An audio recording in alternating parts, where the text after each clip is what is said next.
that's because to empathically connect with the pet, they're affecting the same faces. And the pet is doing the same, because we're programmed that way. We're attracted to people. I put this one up for a joke. I put it up for a joke. But we're attracted to people who are kind of like us. And when you spend long enough together, you start to look alike. The way you stand, the way you position yourself to smile, etc. That happens over time, and you see it. You say, isn't it amazing how many people in this world choose people who look just like them? They didn't. They learned to look like them. So that's the mimicking. We're nearly finished the building blocks. Now, here are the two most important communication instruments you have. These, seriously, without doubt, forget anything else. These are the two instruments, your hands, particularly the palms, that communicate more to people around you than anything else. And whether they're open on display, or they're hidden away, or they're closed. I mean, you don't have to be a genius if somebody says, can you help me with this? Yeah, no problem. You don't have to know much about body language, no. How did you feel about that? No, it was absolutely fine. You don't have to be a body language expert. They are really important. Let me give you an example. Imagine this was a bigger audience, and I wanted to reorganize the room. And I said, hey, all the people over here, yeah, you people, I want you to come over here. Okay? I want you people, I want you coming over here, and all of you down the back, I want you coming here. Okay? Now, look at the difference between that message and when I say, hey, could I get the people over here to come over this side, and the people over here to come over this side, and you people down the back, could you come up the front? When I do it this way, when I'm using my closed hand, it's more directive. It's more, I'm the boss. What about this one? You lot over here. I want you over here. I want you lot over here. And you lot, I want up the front. What does that feel like? Even worse. It's really bad. It feels like a policeman. You, yeah, you, up here, school teacher, hey you, up the top. The research shows that when you present to a group, if you keep your palms open to them, they will, sorry, let me go the other way. If you hide your palms, either with your pockets or in your, against your chest, and don't let them see them frequently enough, the audience remembers 40% less than when you're open. Okay? When you use finger pointing, they remember 60% less. Research, simple. The reason I wanted you to stand up and open as well is because when you're closed, you're also less likely to recall what's said to you. So when I start off to speak to somebody, I try as much as possible to get them as open as possible. Because when you cross your arms, you retain less of what you're learning and what you're hearing. So palms are tremendously important. But they're important as well because they communicate our intention. You see chimps. And chimps are pretty fierce animals. They're cute. But they can take your arm out, you know, just as quick as look at you. And when a submissive one, when one wants to join a group, they have to make themselves as unthreatening as possible. So they make themselves as small as possible, and they hold their hand out like that. And the hand is held out to say, look, there's nothing in it. I'm no threat to you. Here. And they make no eye contact. And they put on, in fact, as well, I'll talk about it in a short while, they also put on, their version of a smile. I'll talk about specifically what that is in a moment, but we are still very much like them. When we want to communicate to people that we're not a threat, we offer an open palm. What's the first thing we do when we meet? Hi, it's great to see you. We offer the open palm. It sends a subconscious signal to people. So the bottom line is, when you want to create an impression that I'm the boss, I'm the dominant, I'm in charge, keep the palms away and down. He is very specifically saying, I'm the man. I look like Mussolini in this one. I'm in charge. Now, here's the classic, I guess they call it Gallic shrug. Oh, I don't know, you know. I'm no threat to you. And there are some people who should really, really be careful of the way they use their palms, because the palms have for a long time, a very, very negative power connotation, right back to the Romans. And when Merkel did this by accident, she, you may recall, was slated. Right back to the Romans. This was a reflection of dominance, of power, of aggression. If you've ever seen the Iranian army, do you ever see the Iranian army salute? That's the way they salute. That is a very decided message. Unless you want to communicate that dominant message, you keep them open. Hey, it's okay, I'm not armed, I'm coming out, I'm no threat to you. That's why we do that. Same here. Hey, everything's cool, it's okay. So remember your palms, and when you speak to people, finger point, love this. Now, do you need any language here? You don't need. And even if I didn't show you the expressions on their faces, even if all I showed you were the fingers, you would know instinctively this is a hot situation. But of course, you've got two guys there who are really, really capable of showing that heat on their faces. So, interesting. Even though that's an obvious one and you're like that, and the look on Sarkozy's face goes very much with the signal. You see that look on people's faces when they're not doing that. When they're sitting in an audience and they're just saying, no, this is garbage, I can't do it. You can see that impression leak out through them. So anyway, the figures. Finally, the problem with we as humans is we stereotype everybody. That's what we do. We put people into boxes. In the movies, we create every film as a box full of stereotypes, because it allows us, in 90 minutes, to tell a story that might stretch over years. It helps us establish the characters. For example, take the Western movies. There are always 5, well, I talk about number 6, there are often 6, but always 5 characters in every Western movie. And they appear in pretty much every other movie. The good guy, right? Tell me something about the good guy, anything. Just tell me, typical good guy in a Western movie, what's he like? Handsome. He's handsome, yeah. Honest. Protecting others. What does he look like? Great. He's tall. He's always clean shaven.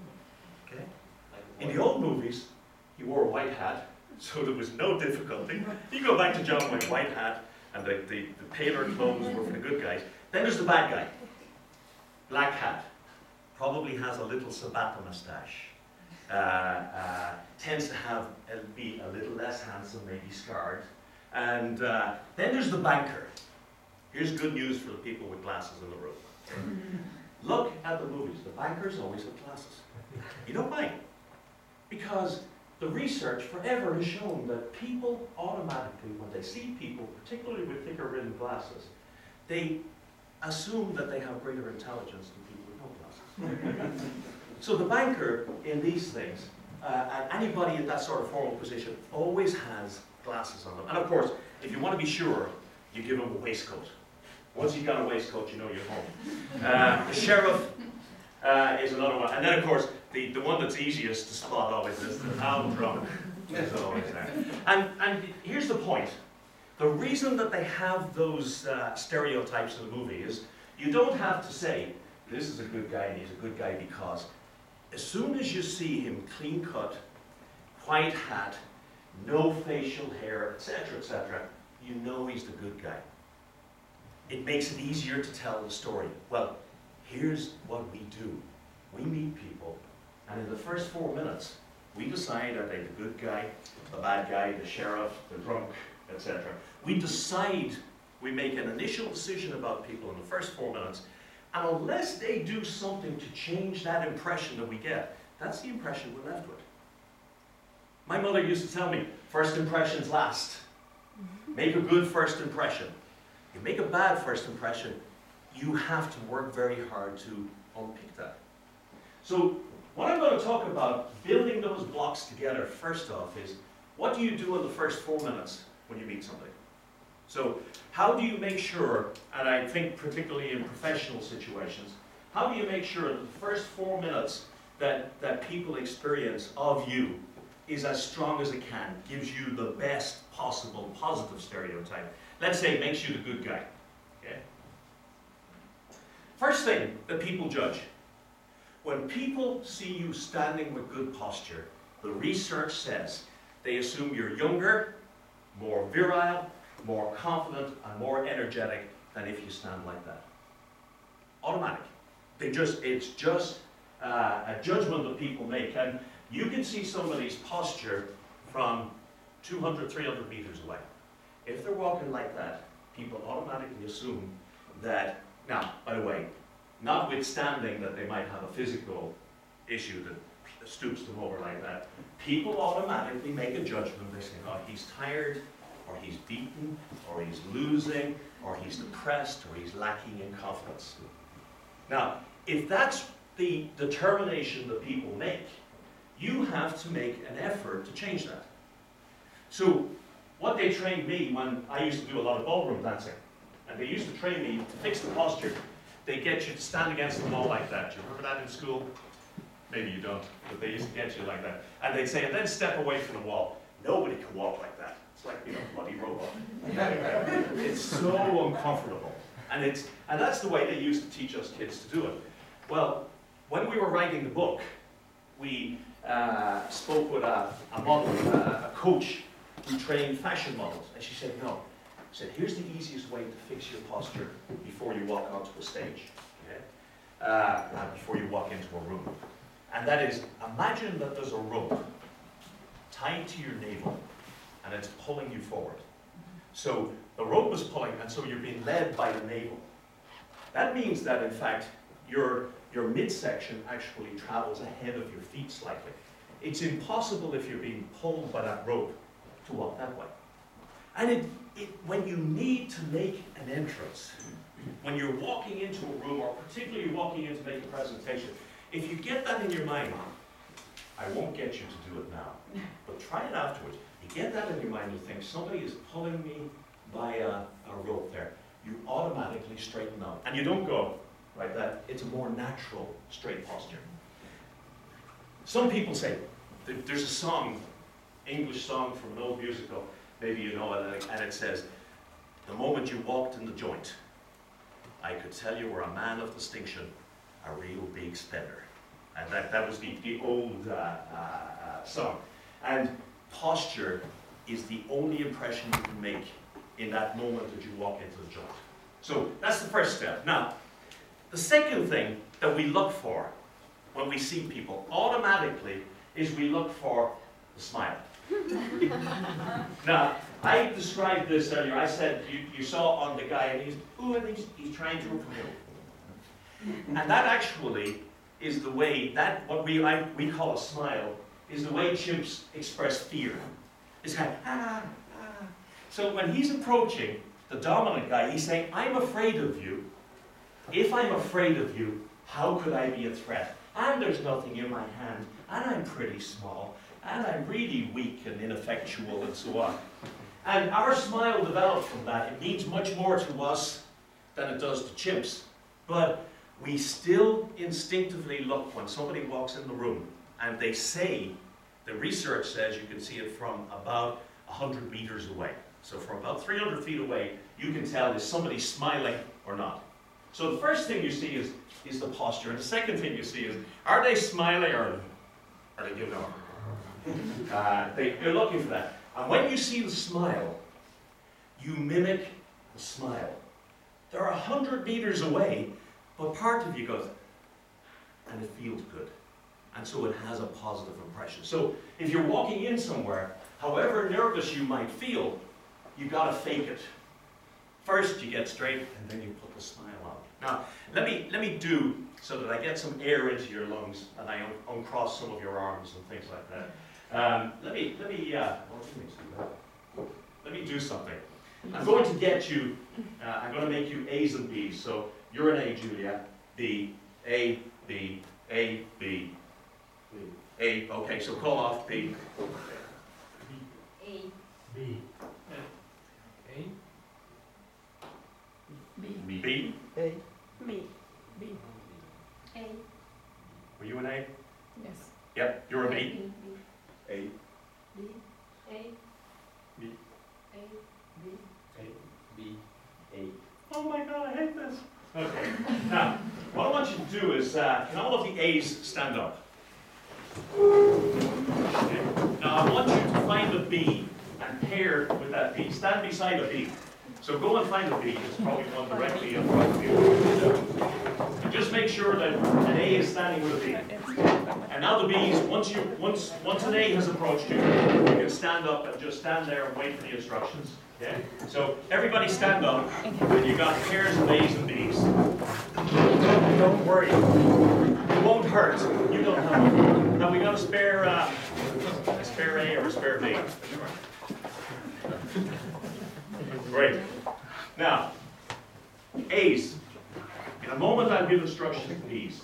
But for now, A's, I want you to pretend that you're actors. You're like the actor that I mentioned earlier on, who's learning the standard last few. All I want you to do is think of the last time when you felt so happy or so full of enjoyment that you really had to smile. And it might have been your kid came running into the room and said something inappropriate, and you just went, oh my God. And or somebody told you a great joke, and it just so. Think of the last time when you really, really cracked a smile. Okay, so that's all you have to do for now. Okay, just think about that for a moment. Now, B's, in a moment, I'm going to have your A turn and face you. No matter what I do after that, no matter what they do after that, I want you to do nothing. Straight face, no movement, nothing whatsoever. I want you completely unreactive. Okay? Now, A's, get your smile ready, turn to face your B, and turn on that smile full beam. So give it the full deal in front of your B. Now, you see that? You see how long that took? You can sit down. That's perfect. Every culture, every room, anywhere in the world. It's the same. You know why? It's involuntary. Somebody smiles at you, and you just have to smile back. And when you smile back, you actually feel good about it. And the tenor of the room rises. So when you walk into a room, if you want to have the maximum impact on them, even if you're scared for your life, you need to reach down and find that occasion when you felt happy and paste it on your face and do what the Americans call fake it until you make it. You put it on your face, you will start to feel better, but the people around you will mirror it. They won't know why, but they'll feel there's greater rapport going on with you than with the previous speaker. Okay, so we've already talked about mimicking. Just an incidental piece so you can spot genuine smiles. Okay? There are two signs to look for. And here's why you want to know what a genuine smile looks like. Because a genuine smile can only come from genuine enjoyment triggered by the brain. Okay? Because we can't, I think it's called the zygomaticus major or something. Anybody medical here? Well, that doesn't matter, it's definitely called the zygomaticus major. Nobody can contradict me, but it's something like that. But you don't have conscious control over that muscle. You do over this one, which I think is called rictorius or something like that. So when somebody says something to you, and you feel that you should smile. Oh, that was a great presentation that McCann gave. Yeah. And you give it one of these. When somebody is giving you a genuine smile, you know that whatever has just happened or whatever you said has genuinely touched them and made them feel genuine pleasure. If they're agreeing with a point, you know they're genuinely agreeing with a point. The fact that they don't have it on doesn't mean they're not, but if they do have it on, they do. It means they are genuinely feeling pleasure. This guy, Duchenne, took this guy who could feel no pain in his face whatsoever, and he mapped out all of the muscles and the way they display the different emotions by running currents of electricity through the guy's face to trigger the actions of the muscles. And for that reason, the genuine smile, which is characterized by two things, is called the Duchenne smile. And it's characterized by two things. You can't see it so clearly in this picture. One is the eyes are more slit, and you particularly see the laughter lines, if you want to call it there. And the second thing is the forehead is smooth.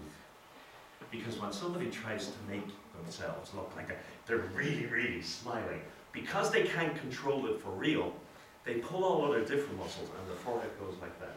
Now, it's only useful because, as I say, when you're communicating with somebody, if you see a genuine smile on the face, you know something has touched them, something has gotten inside their heads.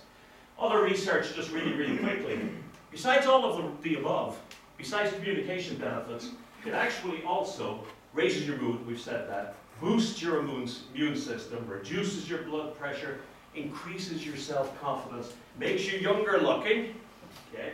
And because people mimic, makes you, it induces, if you like, those benefits into others around you. It's only a smile, but it's amazing. And you know what? A social smile is better than no smile.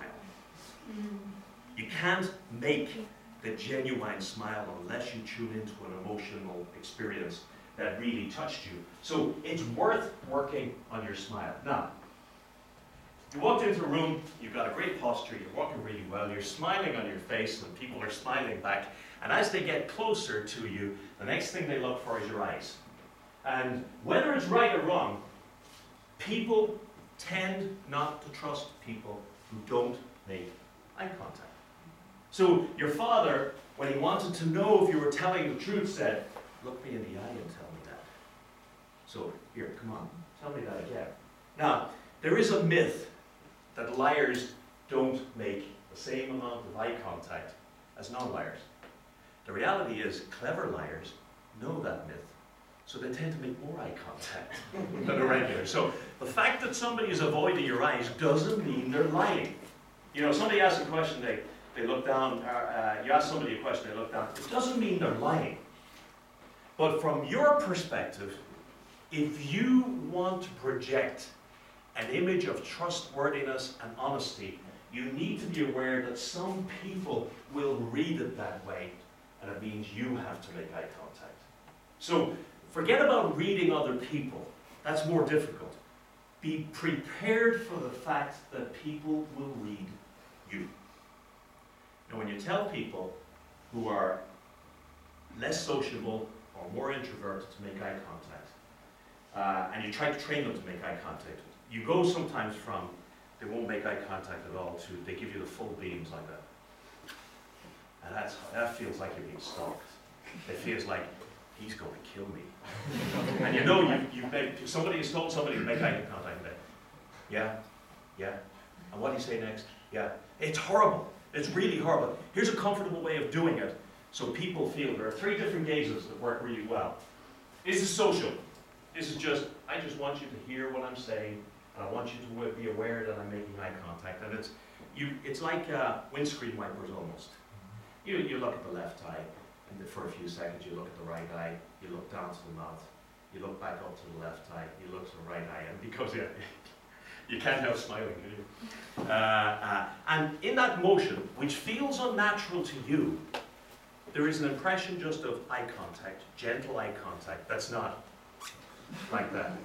Now, if you want to make the impression that a little bit more of this, I'm serious about this type of impression, well then turn the triangle upside down and just go from left to right and up to the forehead. And that feels like, it feels like I'm really giving you a serious stare without giving you one of those. Now here's the one the men get in trouble with. This is called the intimate gaze. When somebody, not necessarily sexually intimate, but just we're friendly and close with, we tend to have a gaze that extends beyond just that normal gaze. It's okay. So you appraise when you meet your friends, you tend to appraise them more up and down, and they call it the intimate gaze. This is not a problem for women, because genetically, and this is not a judgment, this is just pure genetic, physiological fact, women have much better peripheral vision than males. We've very good telescopic sort of vision. Look at that over there. And some of the experts suggest that it comes from the time back when the men were doing the hunting and say, there's a rabbit running at 200 miles an hour and I need to be able to spear him. And so he needed to be able to cut everything else out. Whereas the wife was responsible for protecting the lair and the family, and so she needed to be able to look all around her and so on. It doesn't matter. A woman can appraise you from top to tail and you don't even see it happen.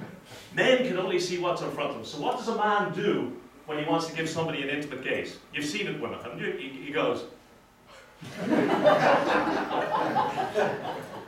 You better be sure that the person that you're appraising in that way is intimate with you, because the women see it every single time. Right? So an interesting thing, they give you the up and the down like that. So be aware of it. But you will see that. You'll see that with people. In my house, this happens. It happens in the majority of people's houses. I'll be looking for something like my car keys. And Marie will say, they're in the drawer. And I go over and I search the drawer, they're not there. And she goes over and she puts her hand in and she picks them out immediately, right? Universal experience. Why is that? Because I can only look in one place at a time. She goes over and she sees a whole drawer right away and she goes straight to it. And you just say, but I did look, honey. And it's a universal experience. It comes down to this. But for eye contact, just if you want to be trusted, you need to make it.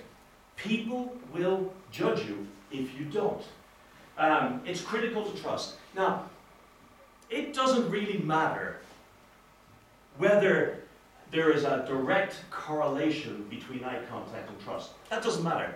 All that matters is the majority of people think there is. And if you avoid their eyes, they will assume there's something in it. So when you're kidding and you say, did you take that apple, or did you take X, Y, Z, and they go, no, no, no, well then you tend to suspect them. So be aware of it. Be careful of the full beams, the full headlight sort of look. 3 to 5 maximum and then reset. Now, don't the eyes communicate very well? I mean, besides the point of finger, you don't need words for this. This guy, what's his name? He's the most famous referee. Again? Pierluigi Collina. I'm not a soccer fan, as you can tell, but one of the reputed, I think, to be the best FIFA referee ever. Is that what they pretty much? Okay. The first time that your mother touched you, she got a rush into her system of a hormone called oxytocin that made her go, ah, and made her bond with you. And the first time you touched her, she got that. First time she touched you, you got that. And that's what creates that famous mother-baby bond. Well, oxytocin doesn't go away because you become an adult. When people touch you, it causes a release of oxytocin into your system. And oxytocin encourages you to bond, to become more friendly, and in extreme situations, to fall in love with people. So when you've just met somebody for the first time, and you know when a relationship is just new, there's a lot of all this. And the older relationships are saying, oh, will he not keep his hands to himself? Oh God, can she not keep her hand? And it's all because when it's all new, there's this oxytocin, everybody's and it's what encourages that sense of intimacy, what encourages that sense of I like this person, I love this person, etc. Now, we touch people in business. We touch people in business all the time as a natural consequence of doing business. First thing we do is we shake hands with them. And it comes, by the way, goes an awful lot longer back, but if I could use you for a moment, would you mind? Yeah. I promise I won't do anything else. The Romans used to shake hands like that. And they shook hands like that just simply so that they could show, thank you very much, that there was nothing in the hand. It was two leaders, two chieftains met to maybe discuss a peace treaty, and that was to say, I have nothing in my hand. And it has developed on to the modern handshake we have today. And we make ridiculous judgments about people on the basis of some aspects of their handshake. Let me show you, with someone's help,